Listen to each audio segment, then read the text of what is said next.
За энэ мод гөлгөлчихсөн байгаа гэдэг та. Одоо 11-р сарын 18. Өвлийн эхэн сар хальцэг эхлээд явчихсан. Мэчин жил шүү дээ. За тэгэл мэчин жил одоо дандаа болдгоо хэцүүгээл одоо бэлтгэлээ хийх юм бол яриа сайн талаас биш муу талаас л яриад байгаа шүү дээ. Тийм зодорхон болно гэл. Гэтэл одоо ингээд мод гөлгөлчихсөн одоо ямар сайхан нэртэй ингээд байж байна. Тэгэхээр энэ бол магадгүй л да энэ өвөл ямар болохын ямар нэгэн үрдсэн тохиол шинж байж болно. Олон жил ажилласан хүмүүс бол хэлхэл байна. За ямар ч болов амьд байгальда зохицож амьдардаг энэ мод энэ намар дулаахан байсан учраас ингээл одоо гөлгөлж ил байна. Гүйтрүүлэхэд буцаагаад авчихсан шүү дээ. Тэгээ бид нар ч өөрснөө байгалийн бүтээгдэхүүн шүү дээ. Тэгээд байгальынхаа эсрэг явах юм бол байгаль бидэнд ерөөсө хайргүй хариу аав.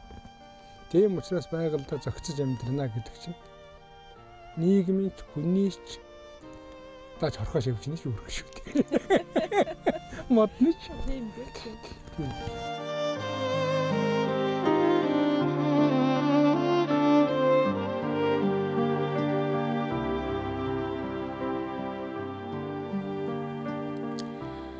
Хүн нэмэгдвэл хүнс нэмэгдэнэ гэсэн Монгол хүний амьдралын философи бүл нэмбэл хүч нэмнэ.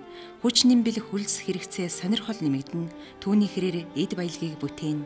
Эд баялаг бол мөнхөд үргэлжилнэ гэсэн өрх тусгаар айлын амьдралын хөгжил, нийгмийнхээ амьдралын шин чанарыг бүтээх үндсэн болдог гэдгийг илэрхийлж байдаг. Гэвч хүний хэрэгцээ хэрэглэх хязгааргүй. Хувийн сонирхол нь хэмжээгүй их бөгөөд цаг хугацаа өнгөрөхийн хэрээр хэрэгцээ түүний бүтцэн өөрчлөгцөр байна. Хүн төрлөختний соёл иргэншлэл хөгжил дэвшил нь амьдралынх нь шин чанарт оршиж байдаг учраас ийхүү хүн өөрөө бүтээсэн нийгмийнхээ эд баялаг нь материал нь болдог учраас хүний сонгодог хөгжлийн зөв тэмүүлсэн ардчилсан нийгэмч хүнээс өөрөөс нь шалтгааллах амьдралын боломжийг нээн оюуныхаа чадвараар өрсөлдөх үнэн цэнтэй сонирхолтой цаг хугацааг бүтээлээ. Тиймээс л дэлхийн улс бүхэн хүний үйлдвэрлэлийн чанаржуулалтыг хүний хөгжлийн асуудал болгон амьдрал хөгжих боломжийг нь хангасан дэд бүтцийг хөгжүүлэхэд анхаарч улмаар улс орон дэлхийчлэгдэж байна. Дэлхийн улс орныг эдийн засгийн сонгодог хөгжил дуудсан Америкийн нэгдсэн улсын тансаг баян амьдралын эхлэлч ийм байсан. Даяаршлын ирмэг тулж ирсэн том гүрнүүдийн эдийн засгийн сонгодог хөгжлийн өрсөлдөөний хямралаас улс орныхоо эдийн засгийг хамгаалж чадсан. Монгол улсын тусгаар тогтнолын төлөө зүрх судсан зохилж байдаг жинхэнэ Монгол эрсийн нэг нь бий.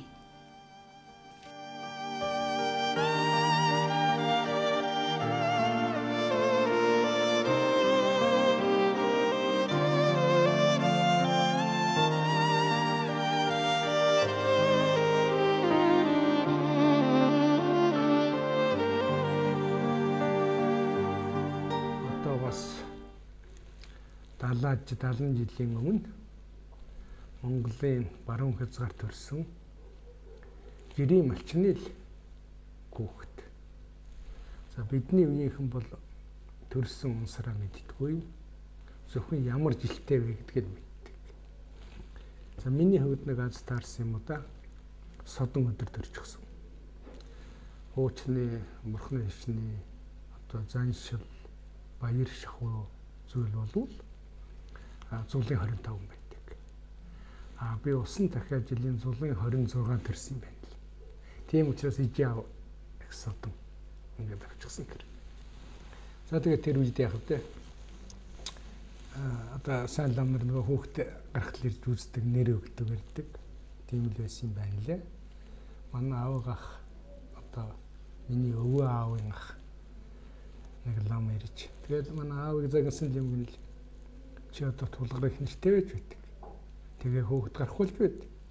Тэгээ чи гэрээ яах гэж одоо тэр яг тэр урд талын уулын тэр цохоо хадан руу харуулж барьваа. Энэ сайн лам төрөх байсан юм байна. Тэр хадал цаад болчихлоо гэж. Тэгж хэлж байсан юм байна. За тэгээ тэр нь бодвол лам биш төрийн хүн болох л тийм юм байна үстэй. За ингээд тэр зулын усан дахиад жилийн зулын 26 гэдгийг одоо календараар хөөгд үзэхдээ зэрэг яхахгүй одоогийн энэ өдрөнд таардаг юм аа. Ингээд одоо 11 сарын 26-нд төрсөн хүн болж явж байгаа. Тийм.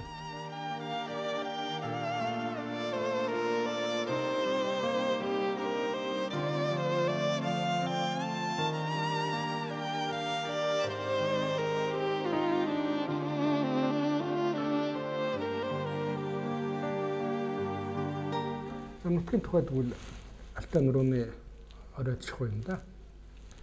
Алдартай тамчин давааны саатхамталд урд улдын эхэнд төрсөн хүн нутгийн байдал гэвэл үндсэн боржин чулуу шахаж гарч ирсэн дороосоо дундуур нь цагаан одоо цахиуран үеинүүд огтлож гарсан урд талын уул нь бүхэлд харцсан.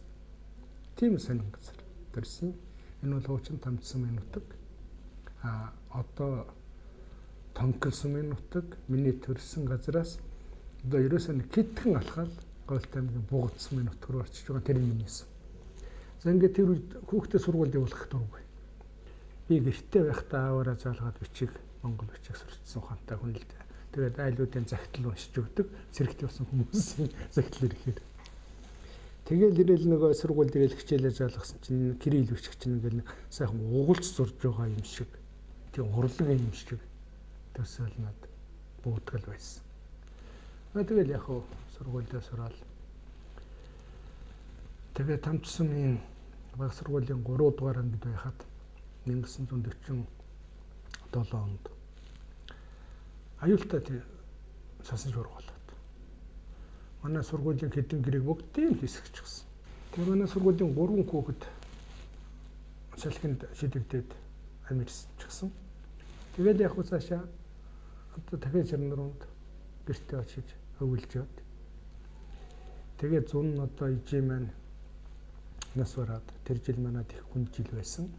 Тэгсэн чинь асманы хасгууд итгэдэг манайх. Тэгээ нэг юм золтой амьд гарцсан юм аа. Тэр бол аав өнгөчөнд л гарсан. Яг тэр үед дээрэмчтэй 2 бүлэг орж ирсэн юм байна лээ. Нэг хэсэг нь Алтаасмаар орж ирсэн, нэг хэсэг нь Бугуцмаар орж ирсэн. Алтаасмаар орж ирсэн бол тэр утсан Алтаасмын хэдэн айлын нэг ч хүн үлдээл өөхөөс тэмтрээд явсан. Бугтаар орж ирсэн нь бол тэгээд нэг маргалж байгаад бидгээд амьд үлдээд эд хөрөнгө мал ахуйгаа дээрэмдүүлээд тэгээд үлдчихсэн юм. За ингээл дараад нь Тонклийн дунд сургуульд 5 дугаар ангид очсон. 3 дугаар ангиас шүүд. За Тонклийн дунд сургууль бол үнэхээр одоо тэр үедээ л Говьтайтай л нэг л одоо соёл шинжилгээ ухааны төв нь байлаа л да. Говьтай 7 жилийн 2хан сургуультай. Нэг нь аймгийн төвөл, нэг нь Тонкол.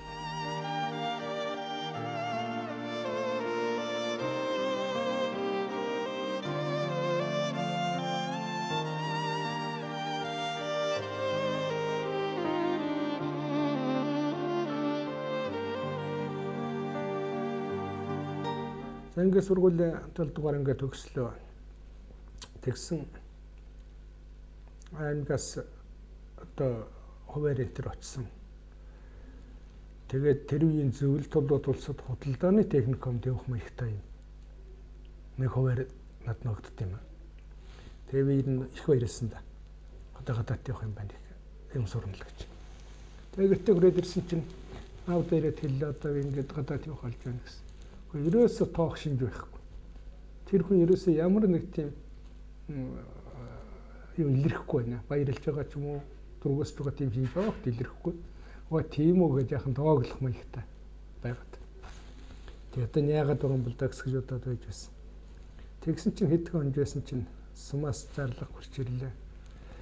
Аймгийн төв дээр чамаа багш нарын семинарт дуучж байна гэж. Тэгэл мэдсэн дээ манай аавар талаар юм хийж гсэн юм байна гэж. Тэгээд Говьтай аймгийн Бугцманд 3 жил багангийн багш хийсэн өөрийнхөөс өмнө тэр чинь одоо хүүхдчүүдэд 7 дугаар ангид төгссөн. Хичээл заах нь юм уу юм заана. Тэгэл хичээл завсарлахаар сургуулийн хашаа нар талд гараад тэр үеийн 4 дугаар ангийн хүүхд чинь зарим нь натаас ах шүүд. Тэгээд тэдэнтэйгээ барилдчих. Тэгээ барилдж байд захирал баригдаад нэг сайн цаг нь болж яваа. Тэгээ тэрнээс хойш барилдахаа болсон. Хүүхэд. 4 дахь жилд нь Говьтай аймгийн Баян сумын баг сургуулийн эрхлэгчээр томилж одоо тушаал агчил байгаа юм байна та. Явуулсан. За тэнд аж ахуйн ажилдаа нэлээд орооч болсон. Төсөв яаж зард. Сургуулийн хүүхдийн хоолны яаж бэлтгэх, өвлийн бэлтгэл яаж хангах вэ? Хичээлийн бэлтгэл яаж хангах вэ? Их мэтлэнгээр. Аж ахуйн ажилдаа нэлээд орооч.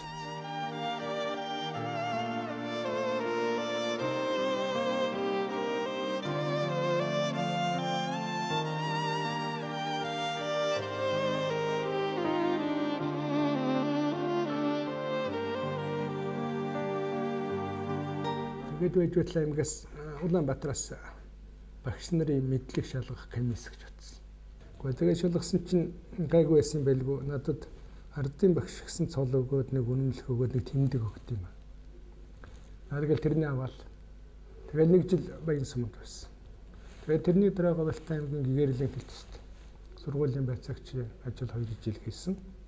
Тэгсэн гэгэрлийн яамнаас бичиг очт юм. Ажиллаж байгаа өгөөд их сургуульд оруулъя гэж байгаа хүнийгээ тодорхойлтыг яард ирүүл гэсэн бичиг ирд. Тэгээд явдан чад ашиглчихсан юм аа тэгэхдээ.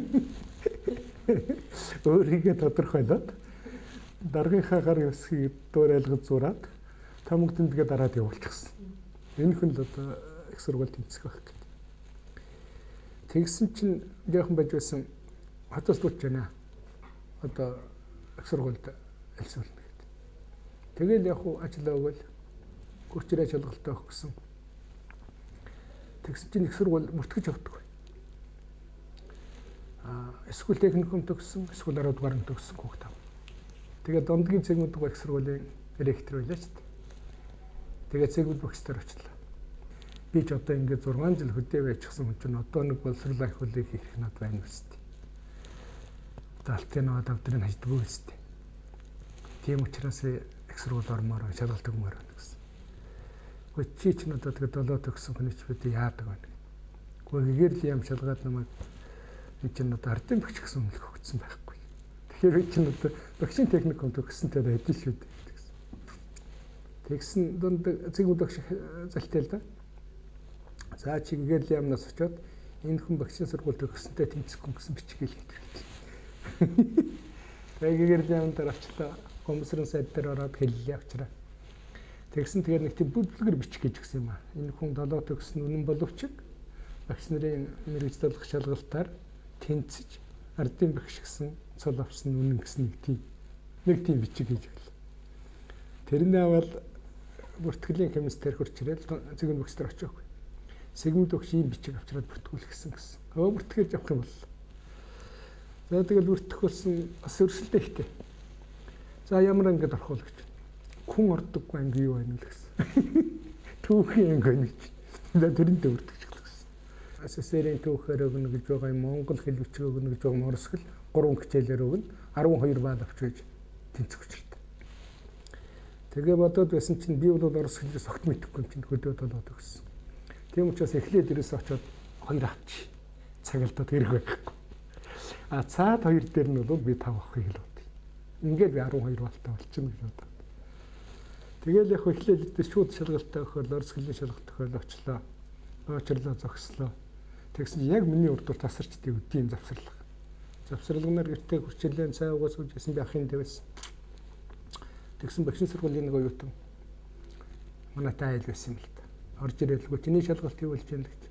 Тэгэл үнэн хэлээ одоо би Орос хэлэн дээр 2 авчихад ирээ надад. Тэгэл дараа чинь хичээлдээ бэлтгэн. Гэхдээ чи Орос хэл мэдэхгүй юу? Мэдэхгүй гэл. Гэхдээ чи нэг ч үг мэдэхгүй. Тийм нэг ч үг мэдэхгүй. Гэхдээ ямар сони юм бэ? Тэгээ чи яаж авдаг юм бэ? Би 2 л авчих юм л гэсэн. Тэгээд нөгөөдгөөс чи асуулаа. Чи надад ганц Орос үг зааж өгөөч гэсэн. Тэгсэн нөгөөд чинь ном гаргаад нэг галагол гэсэн нэг юм байна. Юу гэж байгаа надад үүл үг гэж байгаа юм гэж. Тэрний тогтоочихлоо. Гэхдээ чи нэг үүл үг надад хэлж өгөөч ямар үүл үг вэ? Писат гэсэн үүл гэлж өгч. Нөгөөдгөө 3 цаг дээр хөврөг зааж гэлээ нөгөөдөг чинь. Тэгээд нөгөөдөг чинь бас яа гэж нэг үг зааж өгч байгаа маа би гэж. За ингээд би ерөөсө 3 үгтэй Орос үг. Нэг үгээ 3 цагаар хувиргадаг юм мэдлэгт. Тэгээ миний мэдлэг дуусчих. Тэгээд 2 авахаар яваад очлаа. Очрлоо орлоо тэгсэн чинь Орос багш авч байна. Билет авах гэж байгаа бол тоо очоо суглаад тгсэн чинь нөгөө мөглөг болж зөхөд ороод ирлээ чи. Хоёр дахь нэг юм байна юу гэж байгаа юм бүү мэд. Тэгээ яг нэг цаас аваад очиж суугаад галагол гэж бичиж чад яа гэж бичиж чад нөгөө писат гэсэн үгээ 3 цагаар хувиргачихлаа. Тэгээд миний мэддэг Орос хэл дуусчих. Тэгээд тэрнээ тавьчихаа тэгээд цонхоор хараа сууж байсан чинь нөгөө Орос өгч ингээд нөгөө нааш хэрэгжиж шүү. Тэгээд очиод яг хөө нөгөө цаасаа өгчихлээ. Тэгсэн авч үзчихэл хор гэл нэг юм бичээд өгчлээ. Хор байхдаа яа тийм. гар гэж байгаа бол тэгэл гараад ирлээ. Тэгээ гадаагаад ирсэн шалгуулт өгчээсэн хүүхдүүд үзээд хөөх чи чинь 4 авцсан байна гэж. Тэгээ хорсолтой 4 аваад санаанд авчиж. Дараагийн хичээл монгол хэл их болж байгаа юм аа. Их сайн бэлтгэсэн. Би уг нь говьлтын 10 жилд гэрлийн хичээлтэй байхдаа цагаар монгол хэл утга зохиол заадаг байхгүй гүйж. Ер нь монгол хэл дээр яагаад ч унахгүй дийл гэж бодож байсан. Жөөжсрэн багш авч байсан юм. Тэгээ орсон чинь зохион бичлэг хийнэ гинэ. Тэгээ зохион бичлэг хийгээл өгчихлоо. За ямар ч байсан монгол хэл дээр ч гайгүй байх гэсэн ч байдгаа 4 алдаа. Бүсгийн алдаа гэсэн. Гэхдээ ер нь айгүй бол 2 тавих нэ. Гүйж яаж 3 аваад. Монгол хэл. Тэгээ яг хадаад нь СССР-ийн төвх гэдэг хичээлээр шалгалт өгсөн тэрний харин гайгүй өгөөд. Тэгэл их сургуульд тэнцсэн юм байна.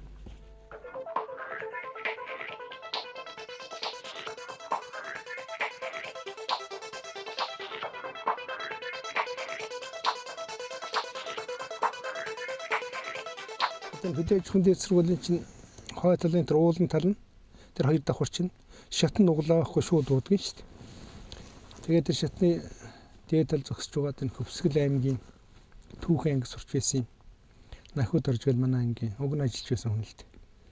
Зогсож байсан тэгэл би оржиг чадах санаатай л тэн дээр байж хатан зэрэглаараас нь хүчтэй төлөгч гэсэн чинь тэгэл тэр л доошоо нэг л тийм шат бүхэн дээр нөгөө чинь цох хуцаар угаал тэгэл арай уналгүй шалан дээр уучсан юм. Тэгэл би чинь мартчих дорж тэгэл марцсанд байлгүй гэж бодсон. Тэгсэн дорж хонзон санаад явж. Тэгээд хавар сургууль дарах болоод би нэг Москвад сургуулийг холчоод тэг онгоцсон сууж үзээгүй.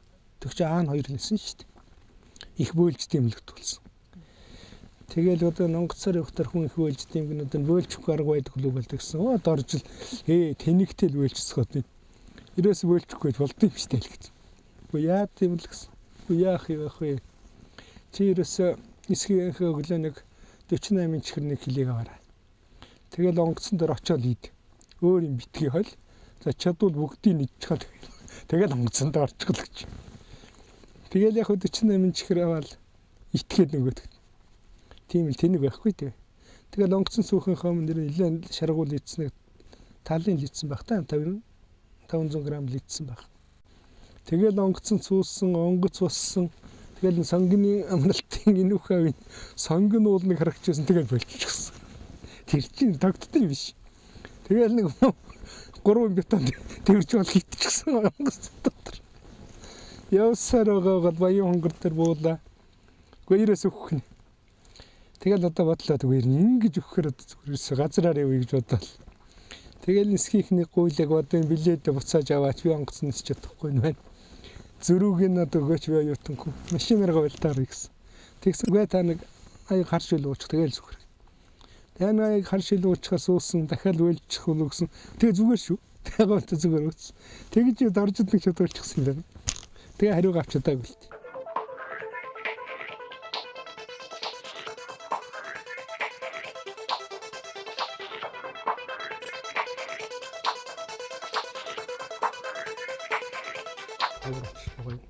Нэг өдөр нь дуусч байгаа.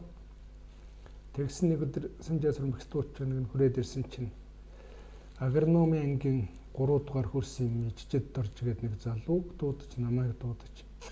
Тэгээ би тэрийг за та хоёр одоо шалгалтаа өгөх хэрэг байх одоо яв хөдөө яв. Яваад их хэсгээр очиж сайхан амраад ир. Та хоёрыг Монгол Улсын их сургуулийн багш болгохоор зөвлөлт тусдыг болно. Чи эдийн засгч болж ирэн шүү гэж намайг тэгээд. Мичдэржиг чи сахилгааны инженерийн мэргэжлэр сурч ирнэ. За одоо тэгээ шалгалт хэрэггүй. Илжилтийн шалгалт гэж авахгүй. Тэгээд хоёр намрал ирэх чинь та сурчин бэлэн байна. Тэгээ эдийн засгийн оюутнуудаас асуулаа Монгол Улсын их сургуулийн. Тэр эдийн засаг гэж юм чинь одоо ер нь ямар юм үзтiin хэцүү юу гэсэн. Тэгсэн гайгүй тэр дээд тогж нэг аюултай юм би. Тэр л хэцүү л гэж. Тэгээ одоо зэсэн чинь би чинь 7 дугаар ангид төгссөнгүй. Тэр чинь 8-аас 10 төгсөл тэр хэсэг чинь тооны том хэсэг явчих. Тэгээд дээд тоон дээр одоо очиод би ер нь унах юм байна. Хасагдж ирэх юм байна. Тэгэхээр нь бодлого одоо жил алдаад яг хөө ерөөсө шалгалтаа 1-р ангийнхаа дуусгах чад явъя.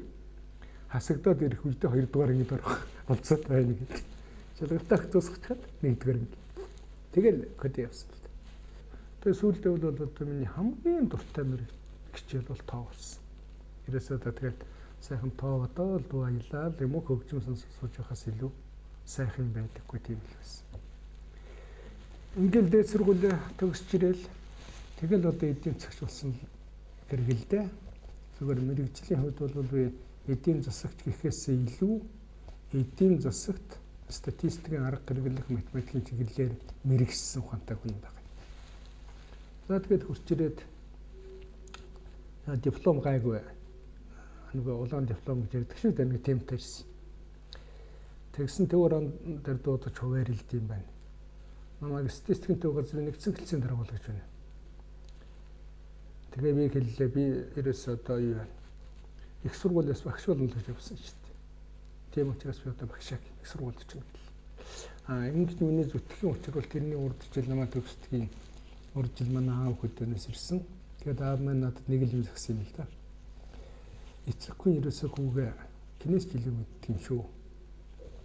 За чи бол ерөөсөө төрөлхийн багш хүн. Чиний зам чанар чинь бүх юм чинь энэ зориулагдсан хүн шүү. За албан ажил руу явж болохгүй. Албан ажилд очисон хүн тушаалах хэрэг гарч болно. Тушаал хичнээн ахин уу? Мөнхийн чулуу гэж байдгүй эргэж өнгөрдөг юм чинь. Хичнээн өндрөөс өнгөрвөл төвчнээ гэсэрдэг. Тийм учраас чи багшаас өөр ажил хийж болохгүй. Аав нь одоо чамд энээс өөр надад хэлэхгүй байхгүй гэсэн. Тэгээд би багш руу зүтгэцсэн хэрэг л дээ. Тэгэл яг эдийн засгийн дэд сургуульд очлоо, багш хийх боллоо. Тэгсэн математик статистик одоо магадлалын онлоо. Формал математикийг эдийн засагт хэрэглэх арга л да. Их тооны. Тэгээ тэрний манай дээрээс заадаг байсан анх удаа би заах болж байгаа юм. Багш хүний жилийн норм 760 цаг. Тэр үеийн захирал шаруужилсан багш надад 180 цагийн жилийн норм өгөөд сарын 880 төгрөгийн салентаагаар зөвхөн энэ хичээлийг чи бэлтгэж заа гэж. Тэгээ нэг жил одоо бүтэн бэлтгэл хийсэн л дээ тэр үгээр. Тэгээ сүүлд энэ хичээлээ заагаад байсан үндсэнд. 1961 онд сургуулаа төгсч эдийн засгийн дээд сургуульд багшиж эхэлсэн маань Эрдэмт орой гэж байдгүйг ухааруулсан он жилүүд байлаа. Тиймээс 1965 онд аспирантур суралцаж эдийн засгийн ухааны дид эрдэмтэн, удалгүй Оросын холбооны улсын дээд боловсролын олон улсын активын гишүүн, Москвагийн эдийн засгийн статистикийн дээд сургуулийн хүндэт доктор болсонсон. Ингээд л улс орныхоо бүтээн байгуулалтад оролцож 1966 онд статистикийн төв газрын орлогч дарга, 1970 оноос үнэ стандартын улсын хорооны дарга, 1976 оноос Монгол Ардын Хосголт намын төв хороонд хэлтсийн эрхлэгч, 1978 оноос улсын төлөвлөгөөний комиссийн 1-р орлогч, 1985 оноос сайд нарын зөвлөлийн орлогч гишүүн төлөвлөгөөний комиссийн даргын албыг хашиж байсан он жилүүдэд Монгол улс маань их хэмжээний зээл авч томоохон бүтээн байгуулалт өрнөсөн нийгмийн хөгжлийн идэвхтэй үе байсан төдийгүй дэлхийн томоохон улс орнуудын эдийн засгийн хөгжлийн бүтцэд өөрчлөлт орж өөрчлөлт шинжилтийн шинэ иргэн эхэлж байсан юм.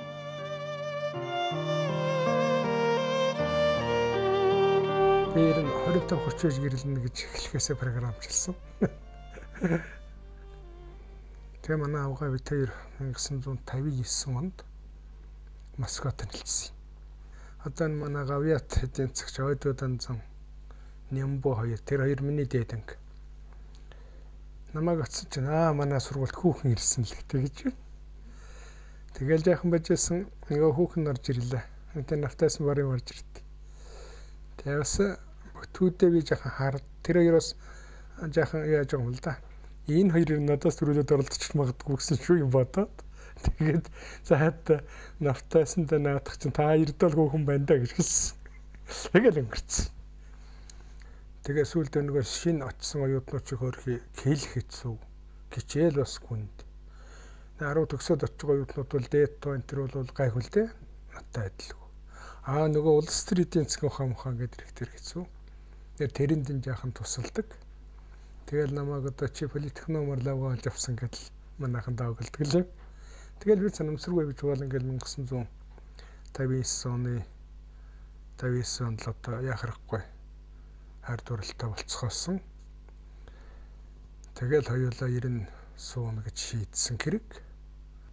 Тэгээ бид бол 60 онд охиноо төрүүлсэн. 62 онд том хүүгээ, 64 онд отхон хүүгээ. Ингээл хоёр бандтай нэг охинтой юм аа. За харамсалтай нь охиноо бид хоёр бүр залуу наснд нь алдсан. Тэгтээ яг охиноос маань одоо нэг охин, нэг хүү хоёр үлдсэн. Тэгэл ийм цөөхөн жилийн дотор бид хоёр хоёулахнаа л байсанс нь одоо тэгэл өөрсдийн 10 гацаа өөрийн 2 байна. Дээр нь хүний 2 хөвхөн одоо 2 бэр. Ингээл чинь бөөн том айл болчих юм л да.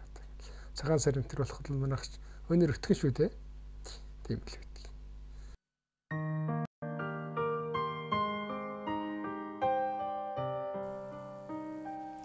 Улс орныхоо ирээдүйг бүтээлцэж үр хүүхдээ жинхэнэ хүн болгон өсгөх асуудалд эмэгтэйчүүдийн үүрэг илүү их байдаг учраас Монгол улсын төрд эмэгтэйчүүдийн оролцоо үнэтэй байр эзэлдэг. Эртнээс нааш манай эмэгтэйчүүд сайн эзэгтэй, сайхан ээж, эр нөхрийнхээ ухаалаг мэрэгэн зөвлөх нь болж, төрийн хэрэгт санаа бодлоо зэгцлэн байж, алсаас оролцож дулахтай түшгэн болсоор ирсэн. Гэвч өнөөдөр эмэгтэйчүүдийн манлайлах хэсэг нь гендерийн асуудалтай холбоотой тоон үнэлэмжийг бүрдүүлэх хийсвэр албанд олноороо өрсөлдөх болсноор хүүхдийг үлгэрлэн хүмүүжүүлэх ажил эрс суларч байгааг анхаарахгүй өнгөрч болохгүй юм. Өнөөгийн эмэгтэй хүний эрхэм зорилго нь чанарлаг хүн бүтээх асуудал болж байна. Хувь хүний чанар сайжрахгүйгээр нийгмийн амьдралын чанарч сайжрахгүй байгаа учраас дээрээс хүүхэд суухад ардтал амьдрал энэ бүхний чинь авгаал аваад явчих юм л да. Улс төрийн албан тушаал ажлын хувьд бол манай авгаа ерөөсө төрийн хэрэгт огт оролцдоггүй. Бидний ер нь хоорондоо ярьдаг зарчимт тийм. Жишээ нь ухаан дээр одоо самбуугай гэдэг алдартай хүн байлаа, бумгай гэдэг гайхамшигтай төрийн зүтгэлтэн байлаа гэх мэтлэнгээр бодоход авгаа нар бол ерөөсөө улс төр рүү хордоггүй байлаа шүү дээ. Харин ч манайхан авгаа нар улс төр рүү жаахан ороод тэгээд Америкийг дуурайгаад тэргүүн мэргүүн хадагтай инээ тэрүүгээд ингээд ирэхэр чинь жинхэнэ Монгол сэтгэлгээ Монгол ах үед бол нэг л бууж өгөхгүй л байх юм да. Авгаа бол одоо нэг л сайхан л авгаал байх учиртай. Артал. Энэ бол бид хоёрын философи. Тэгэл манай гэр бүл бид хоёр бол хоёр өрөөнд л тэгэл цаас нухаа сууж идэг болсон шүү дээ. Хүнд бол их уйтгартай. Хоорондоо яриад суухан тун ховордоо тэгэл хоолундаа нэг гэж жоохтой нэг ярина. Телевиз үзэхдээ хамт нэг жаахан ярина. Тэгэл бус цагт бол тэгэл тус тустай нэг ширээндээ сууж байдаг. Тийм л болсон. За сүүлийн үед бол манай авгаа тэгээд тэтгэврт гарч чаад дорн дахны философи нилээх сонирхдаг болсон. Тэгээд тэрэндээ ирэн одоо бүр татагдаад энэ их сони юм байдаг юм байна. Чи бид бол материалист философоор явчихсан. Гэтэл идеалист философи гэдэг чинь өөрийн системтэй бас гүнзгий шинжилэх ухаан байна. Уулзах учрах тэр материалист философи идеалист системийн адил төстэй юмнууч байна. Явж материйн орчин тогтнох хэвлэр төгсгөлгүй олон янз байж болно гэдгийг чинь харин идеалист философи чинь яг чаргагүй баталт юм байна шүү дээ гэдээ одоо надад сургаал хайлаад байх жишээ.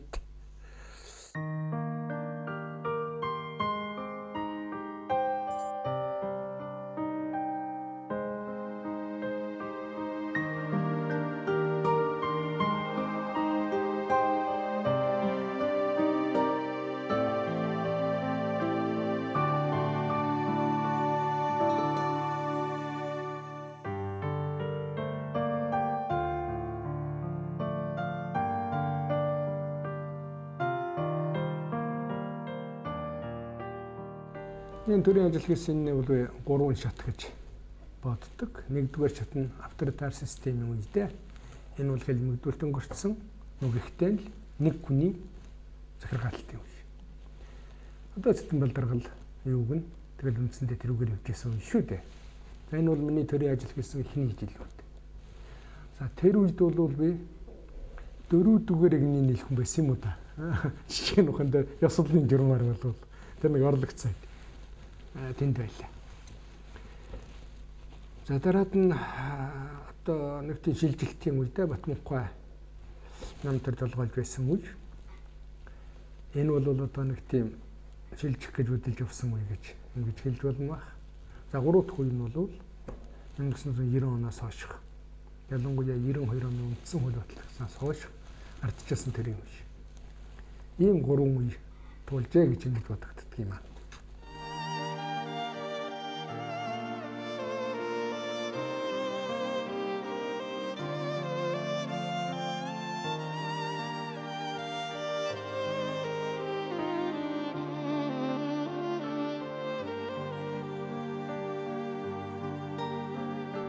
Мянга 1974 онд дэлхийд эрчим хүчний хямрал гараад нефт шатхууны үн хэд дахин өсчихсөн.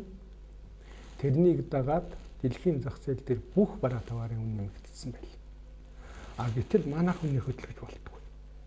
Улс төрийн шалтгаан.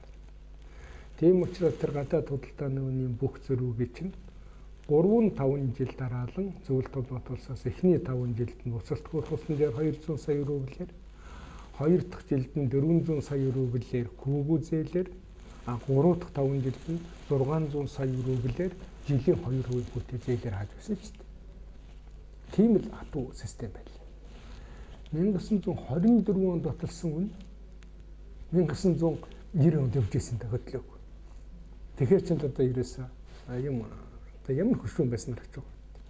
Тэгээд манайхан бол ерөөсөө бараага үнээр нэрлж чаддаг. 18-ын торог, 60-ын таалах, 45-ын готл гэх мэтлэн. Ерөөсөө ингэж юмны үн гэдэг чинь таварын нэр болчихсон байхгүй. Тэгээд ийм нөхцөл байдлаас гарах хэрэгтэй. Эдийн засаг маань ерөнхийдөө үнийн харьцаагаар ингэж авч үзэх юм бол тэр чинь явсаар байгаа жижиглэнгийн үнэ нь бөөний үнийхээ дээр нь гарчихсан хэрэг шүү дээ. За хүний цусны даралтаар төсөөлж бодох юм бол бага даралт нь их даралтаас дээшээ гарцсан байна гэсэн үг байхгүй. Өөрөөр ерөөсөө эдийн засаг амьдрах аргагүй болсон тийм. Тэгэл одоо энийг засах хэрэгтэй. Их хүнд аж засахаас өөр яа.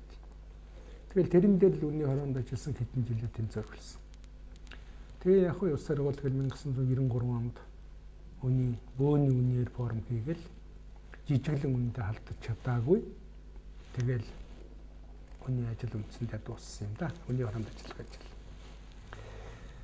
За тэгээд нэг сонирхолтой тэр Бямбсүрэнгийн засгийн газрын үед 1991 оны 1 сарын 17-нд гаргасан байх 20 дугаар тогтоол гэдэг алдартай тогтоол байна шүү дээ. Хүн бүхэн шахав хараадаг манайхан. Тэр 20 дугаар тогтоолын чинь төслийг нь 1993 онд Бямбсүрэн би тэр нөхдөд сууж хийсэн төсөл байхгүй. Яг тэр нөхдөд нэг жижиглэнгүй бөөнө хөрч болох байсан учраас ерөөсөө цалин тэтгэврээ 2 дахин нэмээд жижиглэнгийн үнэ 2 дахин нэмээд бөөний үнэ 60% нэмээд ингээд амьсгаа, эдийн засгийн амьсгааг тэлж өгөх. Тийм зорилготой төсөл хийсэн байсан. Тэгээд тэр тогтоол мөн гарч чадаагүй л дээ.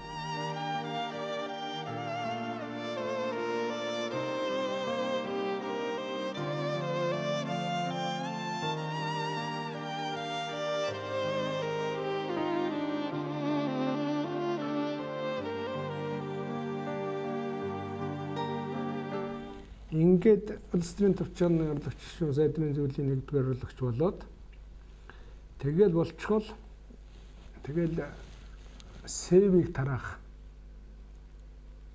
хуралд явд юм да Софид. Европт ч идэв бүхэлдээ донсолчихсон байж байдаг. Тэгээ сэвийг тараах хуралд оролцчиход тэгээд эргэж хурч ирээд тэгэл ерөөсөө удаагүй тийм манайх тэгэл бөөн жагсаал цуглаа. Тэгэл 90 оны 3 дугаар сарын 12-нд намын одоо бүгд хуралдаад улс төрийн төвчөө бүрэн бүрэлдэхүүнээр нь огцруулсан. Тэрнтэй хамт огцруулсан. Тэрнээс хойш 7 хоноод ардын хурлын чуулган болоод засгийн газар огцруулсан. За ингээд огцруулалтын тоогоор тэр үедээ 3 сар л их том ажил хийсэн хүн байл л дээ. Огцруулсан тоогоор би эрх ор тогтоосон. Цалинтай 3 том ажил өгсөн байх. Улс төрийн төвчөөний орлогч шүү. Эдийн засгийн улсын хорооны дарга, сайдрын зөвлөлийн 1-р орлогч. Ийм 3 ажил. Цалингүй 13 ажил өгсөн. Ингээд 16 гадна төчөө загсарч байгаа байхгүй.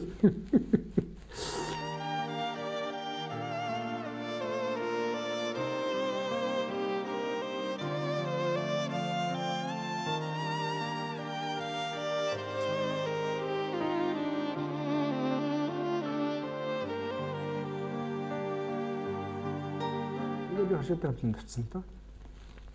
Тэгээ оршуудын хавланд 2 жил болсон. Шин судлаар байсан. Үнэхээр нэг амьдралын гүн рүү орж чадсан тэгэхэд. Одоо бүр нэг курсын дээр буусан амьдрал. Сүүлдээ орчоод чинь одоо өөрийн банктай, Монгол Оршоо банктай, өөрийн гэсэн дундын үйлчилгээний Монгол Оршоо гэсэн компанитай өдөр 50,000 төгрөг өгөөл 2 хүн аваад ажиллуулсан компани жил болоход 150 сая төгрөгийн дөрвийн сантаа болчихсон байж байсан. Тэрвийн 150 сая төгрөг их мөнгө шүү дээ. За тэгэл байжсэн чинь 1992 он болдын үндсэн хууль батлагдчихдаг юм их хурлын сонгуул болд юм аа. Тэгсэн хоршоолагчид маань санал хэлд юм аа. За одоо та их хурл руу орчих. Тэгэл эргэл хоршоорлоо өдөрт. Ерөнхийлөгч хэвээрээ их хурлын гишүүн. Бид нэр ажиллаа хийгээд байл. Гэж ингэдэм. Одоо тэгсэн чи яах вэ гэж бодоод. Сонгуул болоод дууслаа. Тэгэл тэндээс их хурлын гишүүнээ сонгогдоод гараад ирдэг юм. Манай ном 92 онд чинь хамгийн олон суудлагдсан байхгүй. За ингээд одоо яах вэ? Их хурлд одоо суунд одоо тэгэл ямар жаахан утгатай л байх та гэсэн шүү юм бодоод. Тэгээ байж байсан тэгтэл тэгэл намайг өдөр төгсгөл дээр бас дуудлаа. Тэгээд утсан чинь за одоо та засгийн газрыг авч явна ерөнхий сайд. Өөр яах ч арга байхгүй гэдэг. Ингээд юм. Тэгээд би хэллээ. Вэ засгийн газартаа би одоо нухалдаад яах юм? Олон жил би засгийн газартаа нухалдсан. Би тэр их хурлын чинь дарахыг хэлдэг үл. Тэр бол харин надад сонирхолтой гэж болно. Засгийн газарт бол өөр хүний нэр дэвшүүлэх гэсэн ким байна уу гэж. Би гомсрон гэл тавьчих хадаад юм. Энэ бол ерөөсөө гараагүй яриа одоо гарч ирдэг ба шүү дээ. Тэгсэн чинь гомсрон дургуцаад хуваажсараа та яаж ган тэр. Яг хоо та нар юм шахаад бол би их хурлын чинь дарах хий та тэр ерөнхий сайд. Тэрний чинь бардаг ажил биш. Ингээ болдог. За тэгээд байжсэн чинь намын баг хурл хуралдаж байдаг. Тэгсэн очрот ерөнхийлөгч шадар сайд байсан Пүрүүдоржийг ерөнхий сайднаар төвшүүлээд ороод ирсэн. За ингээл 3 хоног л одоо ерөөсөө энэ чинь нэг тийм хямралын байдалтай байсан шүү дээ. Түүх их сонин би Монгол Ардын хасгалт намын түүх хорооны улс төрийн давчааны орлогч гишүүн байсан. Энэ намтар маань хожим 1992 онд улсын их хурлын гишүүн болж намайг ерөнхий сайдад дэвшүүлэхэд Монгол улсын ерөнхийлөгчийг татгалзуулахад хүргэж байсан юм. Тэгэхэд Монгол улсыг өөрчлөлт шинжилэлт хөтлөх, төвлөрсөн төлөвлөлтөөр дагнан ажиллаж дадсан боловсон хүчин нь би байлаа. Хүн алдаж болно. Улс их орны эрх ашиг харин алдаж болохгүй гэдгийг улс төрчид хизээч бодож тооцоолдгүйг тэр үед олон хүн мэдэрсэн. Гэвч тэр үеийн ард түмний сонголт өнөөдрийг шиг нүрийг улайлгаж, нүдийг бүлтийлгэж, мухардалд оруулсан ийм сонголт байгаагүй. Тэгэл яг одоо ерөнхий сайдын ажлыг авсан. Тэгээ Бямсрангаас ерөнхий сайд авч байгаа юм. Тэгээ Бямсран маань ажиллаа өгтөө над хэллээ. За би танаас мөн олон жижиг юм авч явсан даа гэж. 3 жижиг юм авсан байгаа. Одоо нэг том юм өгчих юм. Тийм тамгаа. Монгол дээрээс байхгүй юм байхгүй. Үнэхээр хүнд болсон шүү. За доох л байхгүй. Одоо бусд нь бүгд байгаа гэсэн. Тэгсэн чинь маргааш нь анхны доохтой хүн илэрээд гараад ирдэг. Тэгж нэг үлсэн байна. Тэгээ яг л тэр үе бол үнэхээр хүнд байсан. Монголын эдийн засаг хүнд байхаас ч өөр арга байхгүй. Социализм үед чинь бид чинь одоо энэ хөрөнгө оруулалтанд зориулж байгаа хоригдлын хөрөнгөө бүгдийг нь зээлээр аваад. Тэгээд урсгал хэрэглэгээнийхээ зүйлийн 30% зээлээр авдаг байсан. Тэгэхээр чинь нөгөө зөвлөлт толгойд толс чинь затарчдаг. Нөгөө дорнт Европ чинь байдгүй. Нөгөө СВ чинь бид нэр очиод тараачихсан. Тэгэхээр чинь гадна талын бүх санхүүгийн урсгал тижээгддгээс нь тэр урсгал чинь гинт зогсчихдаа зэрэг чинь бүх юм хямрахгүй яачих юм.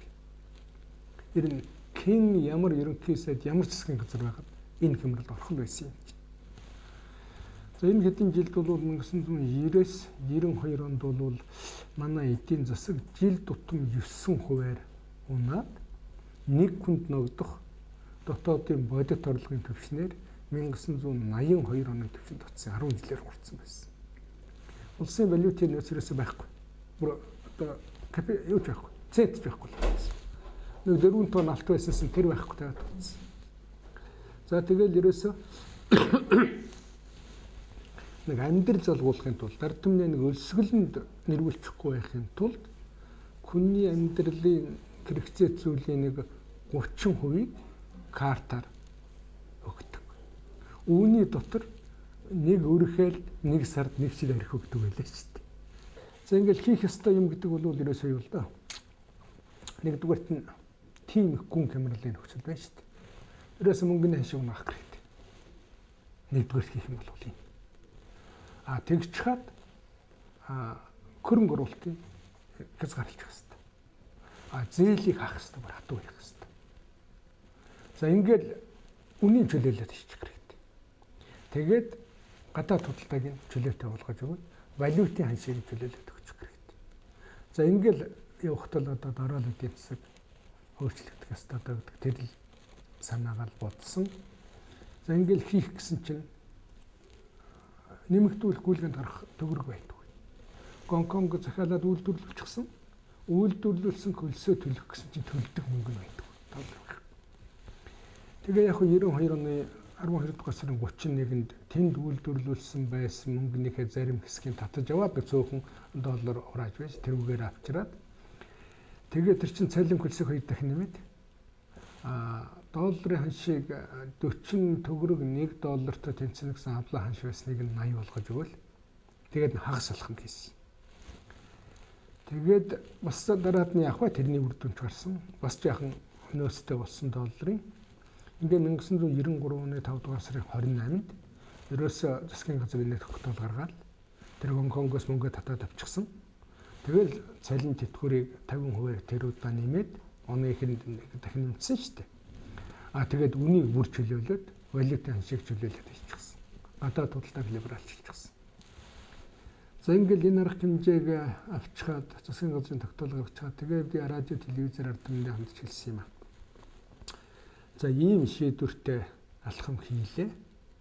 За энэнийг одоо эмээр төсөөлж үзэх юм бол нэлээд гашуун юм уучлаа л гэж бодоорой.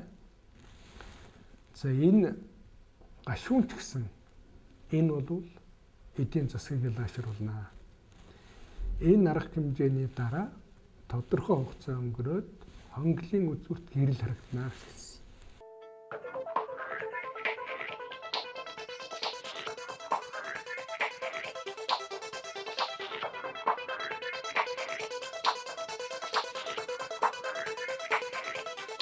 Хөгжин гэдэг чанаржин, төвлөржин гэсэн үг гэдгийг жишээ нь Солонгос улсын хүчирхэг эдийн засаг, төрийн зэгцтэй бодлого нь үлгэрлэж, мэдээллийн зам бидэнд сэтгэлийн ханамж, итгэл төрүүлж, бид дэлхийд өрсөлдөгч компаниудын зөвхөн зар сурталчилгаанаас нь л танин мэдэвхийн ертөнцид омбож, бидний хэрэгцээ хэрэглээ өөрчлөгцөөр байна. Харин манай борлуулагч компаниудын хийж буй сурталчилгаа нь бараагаа бас захирлынхаа эдийн засгийн мэдлэг, оюуны мэдрэмжийн хүрээнд л сурталчилгаа гэхээсээ доромжлолч гэмээр юм явагдаж байдаг. Реклам заримдаа дундчуудыг баясгаж, хэрэглэн биш юмаа гэхэд сонирхлыг нь затгаж байдаг гэдэг тэр л юм биз дээ. Би ч гэсэн хэрэглэгч. Миний болон миний хэрэглэгчийн эдийн засгийн боломжид тохирсон хэн хэнд нь үн чанарын болоод найдвартай, уян хатан үйлчилгээ үзүүлдэг Skytel компани жинхэнэ хэрэглэгч нь болсон.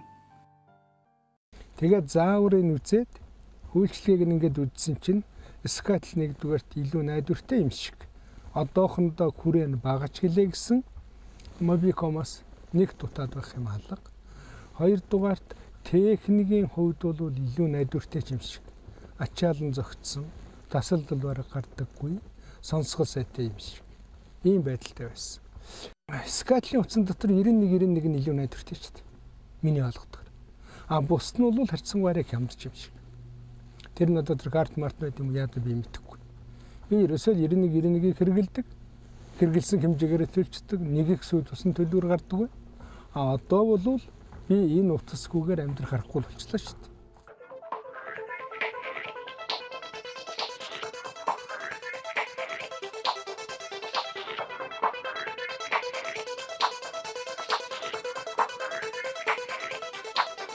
Тэгэл би юунд Америкийн нэгдсэн улсад урилгатайгаас тэгээ явчихсан. 5 сарын 28-нд шийдвэр гаргаж байгаа. Тэгэл хурц ирээл тэгэл яг хөдөө зүүн болоод ажиллаад тэгэл намар 9 сар гэтэл бүх дэлгүүр бараагаар дүүрэл картын хэрэгцээ байхгүй болчихсон. За тэгээ карт гэдэг юм түүх болгоод үлдчихсэн. Өнөө дараалал зогсно гэдэг утгачлалт үзэгдэл байхгүй болчихсон. За ингээл ерөөсөө ерөнхийдөө юмны өнгө зүсвэл засагдаад ирсэн. За аз болоход цагаагаар их сайн байсан. Мал сөрөг тасралтгүй байсан. Шөөний бидэнд аз тохиосон үгтэй дэлхийн зах зээл дээр зэсийн үн, алтны үн ирсэн байтцсан. Тэр жилүүдэд. За ингээл ерөөсөө 93 оны дүнгээр үзэхдээ Монголын эдийн засагт өсөлт гараагүй, унал зогссон. Төсөв, урсгал төсөв. Ашиг байхгүй, алдагдал байхгүй. Гадаад худалдааны тэнцэл 5 сая доллар ашигтай гарсан. Үгүй яах вэ? 5 сая доллар гэж бас мөнгө шүү дээ Монголд. За ингээд үндсэндээ Монгол улс 1921 онд тусгаар тогтнолоо дахин сэргээснээс хойшоо түүхэндээ анх удаа 1993 онд гадаад худалдааны алдагдaltaгүй урсгал төсөв алдагдaltaгүй гарсан. 94 онд өсөлт гарсан, 95 он бол өсөлтийн оргил байлаа. 95 онд дотоодын нийт бүтээгдэхүүн 6.2-оор өссөн. 6.2% гэдгийн цаа талд юу байсан бэ энэ тооны цаа талд гэвэл аж үйлдвэрийн бүтээгдэхүүний үйлдвэрлэл үйл хөдлөхүүнээр 16.7% өссөн. Мал сүрэг сая 800 мянган толгоогоор нэмэгдсэн. Газар тариалангийн бүтээгдэхүүн 20 мянган тонноор нэмэгдсэн. Гадаад худалдаанаас Монгол улс 125 сая долларын цэвэр ачиг олсон. Ингэж байж л дотоодын нийт бүтээгдэхүүн өдөө 6.2%-аар өссөн хэрэг. За ингээ 95 онд бол Монголын 1 хүнд ногдох бодит дотоодын орлого нь 590 Америк доллар болсон. Тэр үеийн өнөө ханшаар. За ингээл 96 онд сонгуулиудаа бид сонгуулчихдаг. Тэгээд засгийн эрхийг өгсөн. Тэгээд яг энэ сайханд би нэг хуудас цаас өгсөн. Тэр хуудас цаасан дээр одоо нэг гол хэдэн тоонуудаа л за би чамд ийм л улс хөдлөшүүлэгч гэлж л байгаа юм л да. Тэгээд сүүлд нь яг хөдөө энэ сайхан маань ганцхан хуудас цаас өгсөн ч дээ өөрөө ч өгөөгүй гэдэг маш үнэлсэн явдал бий. Тэгэхээр би хариуд нь бас мочоогоо тавихгүй. Наадах чинь мэддэг хүнд мэрэгэн цоохор мэддгүй хүн дээрэн цоохрын байгаа юм шиг хэлсэн явдал бий. Хүний хөгжлийн үе шат бүр нийгмийнхээ тодорхой захиалгыг агуулж байдаг бөгөөд тэр нь хүний эрүүл амьдрал, эрх чөлөө хоёр юм. Энэ бол хүний эд баялаг нь хүм байх хариуцлага нь. Бидний амьдрал цаг хугацааны алтан дүрмээр хэмжигдэж, тэр нь гуниг баяр сүлэн үн цэнэл мэдрүүлж байдагч, үн цэнийг нь үнэлээгүй, өрн таран хийснээрээ хүн альж талаараа ядуу явах нь бий. Гэвч хүний сэтгвээ чөлөөтэй учраас төр нь ядууч хүн баян амьдрах боломж хизээч байсаар л байсан. Чөлөө төрсөлдөөний энэ үед сонгосон мэргэжилтэд чадварсан, шалгарсан, итгэлтэй, соёлтой тийм хүн өндөр үнэлэгдэж түүнийг мөнгө дагаж байна. Энэ нь энэ цагийн захиалга хэрэгцээ юм. Жухамдаа мөнгө хүнийг олдоггүй, хүн мөнгийг олдоо гэдэг амьдралын хууль үргэлжилж байна. Ер нь юу ч хийдэггүй залхуу ядуу хүн нийгэмд асар их ажил уддаг. Залхуу ядуу хүн хэрэг байхгүй байсан бол улс төрж болохоор олноороо зүтгэж, амьдралын сайхныг бүтээх, хүртэх, мэдрэх, хайрын цаг хугацаагаа хүмүүс өрн таран хийхгүй л байсан биз. Хүмүүс янз бүрэл амьдардаг. Зарим нь зочин шиг, зарим нь зорчигч шиг. Харин би гэгэрлийг эрхэм болгож, хүний оюун ухаанд хөрөнгө оруулалт хийсээр хүн бүр ухаалаг сайхан амьдраасай л гэж хүсэж явна. Ингээд 96-2000 онд бид их хөдөлсөн 4 жил 4 засгийн газар байгууллаа. Тэгэл ер нь эдийн засаг бол баян уналт руу явсан энэ жилүүдэд. За эцсийн дүнгүүл 2000 он гэхэд дотоодын нийт бүтээгдэхүүний 1 хүн ногдох хэмжээ нь 590 байхад аваад 380 болгож ил унагсан юм байна л да. Тийм тоо байдал. За ингээд 2000 оны сонгуул боллоо. Дахиад манай нам кит олонголчтой. Дөрвөн цонхтой нөгөө хэднэр л болдгоо. Тэгээд одоо яг баахан шөмжлүүлэл байна. Ингээл ажилласан. За энэ 4 жилд ерөөсөө их хурлын засгийн газар үнэхээр санаа нэгтэй явчихсан. Тэгэхдээ ярьдаг юм намын бэлэг дээр ярьдаг байсан. Шүүмжилдэг байсан. Хатуухан гэлдэгч байсан. Уурлах, уцаарлах үе гардаг л байсан. Гэхдээ л эцсийн хийдвэр бол тэн дээр олонхороо явчихдаг байлаа. За энэ 4 жилд хэдийгээр ирээдүйд чиглэсэн мянганы зам тэгэл энэ одоо дэд үтсийн холбооны савларга дэвшил хөгжил байгаа ч гэсэн нэг хүндэм тохиолдсон. Энэ бол 3 жил дараалан ганц удалчихсан. 3 жил дараалал. 12 сая тулгай мал зүтэн талтчихсан юм байна. За тэрний нийгмийн үр дагавар нь юу болсон бэ гэхээр мал анх хөгжлөх үед баахан мал аваад хөдөө гарчихсан. Ерөнхий улсрлын сургууль завсардчихсан. Бичиг үсэг муухан мэддэг, боловсрал султай, мэрэгжилгүй, бас нэлийн хүүхдүүдтэй амьдралын их усүрээ алдчихсан олон 10,000 айл өрх Улаанбаатар дархан Эрдэнэт аймгийн төв рүү яваад ороод ирсэн. За энэ бол зүгээр арайч дүүцэхгүй зэрэгцүүлт байж болно. Гэхдээ л Монголда бол сэргэн мандлын үеийн Европын байдал бараг Монголд автагдж байгаа юм шиг үжилэгтэй бараг адил болж байна. Ягаад гэвэл хамжуулах төсийг халаад нэг талд нажуулдрын үйлдвэрлэл хөгжөөд машин төлбөр хөгжөөд капитал цөөн хүний гарт төвлөрч байдаг. Нөгөө талд нь хандлагатай салгадахтай зэрэг көдөө тосгоноос ямар ч боловсралгүй баахан хүмүүс хот суурин луугаа чигчсэн тэднийг lumpen пролетариудад нэглэдэг байлаа. Энэ бол улс төр эдийн засгийн ухааны сонгодог сургаал гарах, утопи социалист үзэл баримтал гарч ирэх. Энэ бол нөгөө марксист улс төр эдийн засгийн ухаанч нь гарах нийгмийн суурь дэвсгэрийн тэр байсан байхгүй. Яг л нэг тиймэрхүү байдал бол одоо Монголд давтагдаад байж байгаа маа.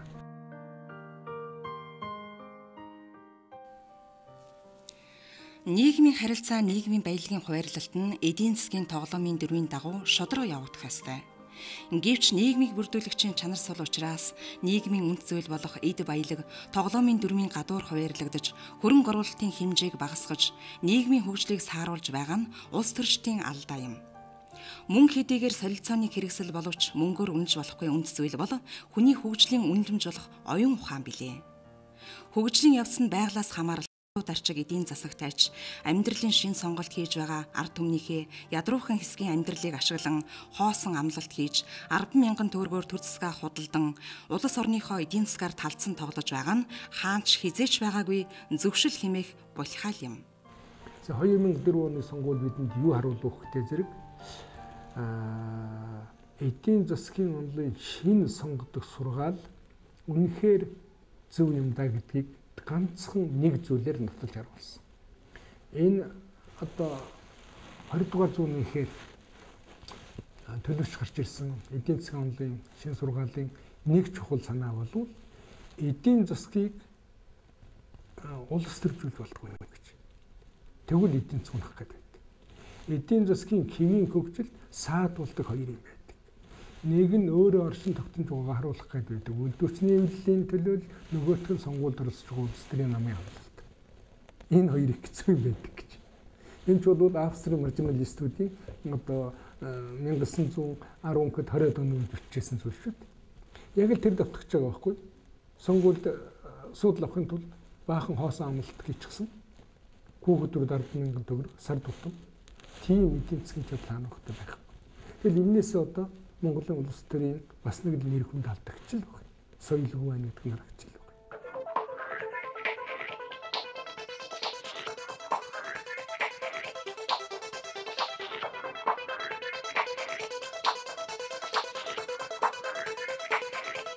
Монголын галсангийн жамгийн одоо Монголын мэдээсэн энэ эдгээр чинь их сургуулийн монгол хэлний ангид 1956 дэлгэцсэн сурагчид оюутнууд. Би түүхэн ангих. Бид одоогийн хөтөөжхөн дээд сургуулийн байранд байдаг байсан. Тэндээ унтдаг нийтийн байртай тэндээ хичээлээ гэдэг.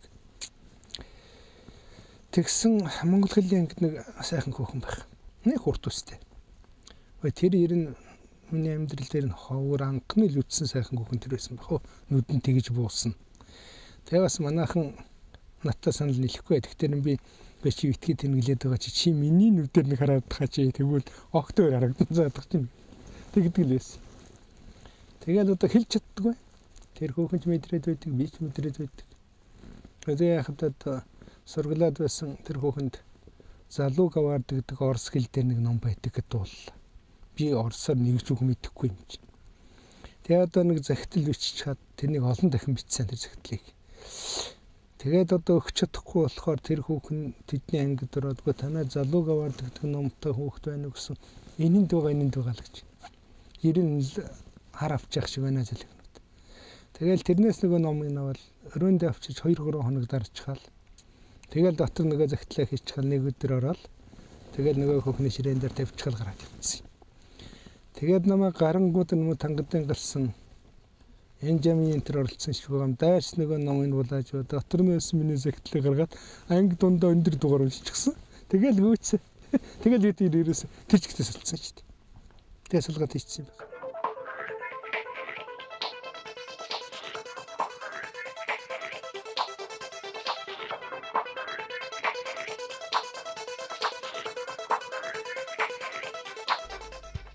Би зааны хошуун дээр мордод сууж явж үзээд тэгээд тэр хүчрхэг амт тэгсэн хэрнээсээ тэр их найрсан амт.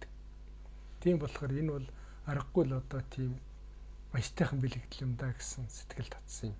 Санаа төрсөн. Тэгэл тэр цагаас хойш би ерөөсөө заан сонирхтгал болчихсон хүн. Одоо манайх нэг манай зааны сүрэг 30 гаруй юм байгаа баха гэж бодож байна. За хамгийн анхных нь бол одоо тэр том шаазан зам байна. За тэгэл хойно бол бус нутгал хойноос л байгаа юм. Гол төлөв хосоороо. За бүтцийн хөвдөг бол дотор миний сүрэг янз бүрээ. Жишээ нь ухаан дээр энэ хоёр бол одоо их гоё заанууд байгаа. Хосоороо. Жишээ нь. Энэ бол одоо нэлээд эрлэх зан. Одоо ер нь одоо тийм камерлаг зан. За энэ бол одоо юу хэмд одоо эр зан, модон зан. Энэний одоо юу н охин зан энэ байж байгаа юм. Энэ хоёрын дундаас гарсан хамгийн хөөрхөн зан энэ байна. Энэ одоо байж байгаа нь ийм гурван зан байна. За ингээл энэ мэтчлэнгээр заанууд л байдаг юм. Тэгээ хөөхтүүд бас авчихсан натай миний заанаас. Тэгээ заанаа өгдөг.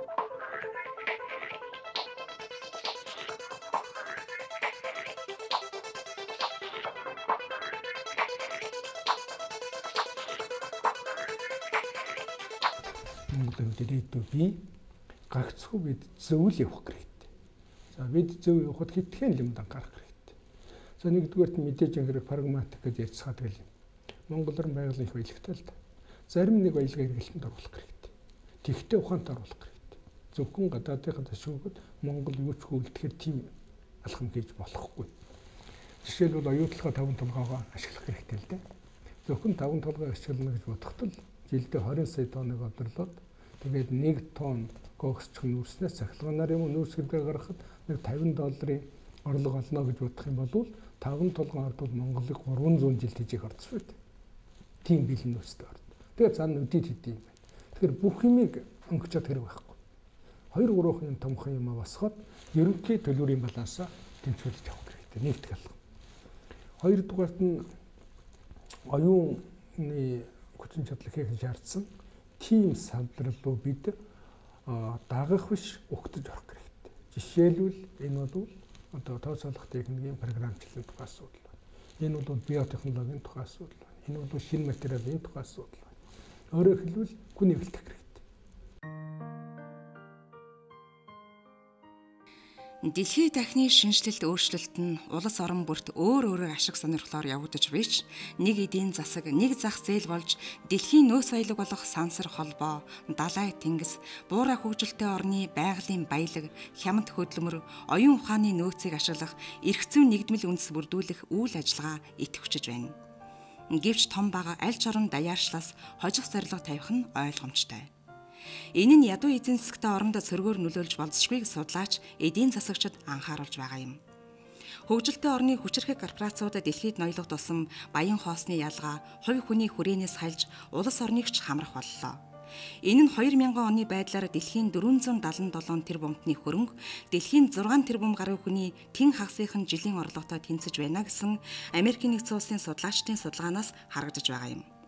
Тиймээс бид цаг алдалгүй хүнээ сайн боловсруулж, улмаар төр улс тусгаар тогтнолоо хамгаалан бэхжүүлэх, даяарчлалд Монгол брэндтэй орох том зорилтын төлөө нэг ч хором алдмааргүй л байна. Монгол улсын аюулгүй байдлыг монгол хүн бид л хамгаалах юм. Бидэнд сэтгэл байвал хинээс ч дутхгүй хөгжих боломж бий гэдэгт би итгэдэг. Ерөөс аливаа шийдвэр гаргахад мэрэгжлийн өвчин байж болно. Бүр заавал олон хувилбараар учир шалтгааны холбоог нь авч байгаад хамгийн эрсдэл багтааг нь барьж авдаг. Эрсдэлгүй шийдвэрүүд хизээч байхгүй. Заавал алдаад байгаа. Тийм учраас би тэн дээр л нэг алдчихсан даа гэдэг юм надад ерөөс бай.